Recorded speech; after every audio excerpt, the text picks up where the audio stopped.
Io mi suonava una manella fata, picceronella, che mi accarezzava con una carezza roce all'occhio stanca.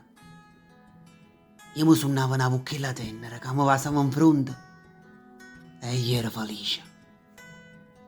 Ma stamattina invece ho trovato un coppo cuscino una lacrima che non ha piagnuto. Una lacrima sola, sola come noi, che dormimmo vicino e non sapemmo manco più perché. Tu dici sempre che mi sono cagnata, io dico sempre che non sei più tu. Ma che è stata? Com'è stata? O frigorifero, la televisione, la lavatrice, o traffico in strada.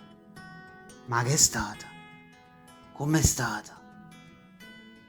Io mi suonava una manella fata, picceronella, che mi accarezzava. E tu, chissà tu che ti suonava?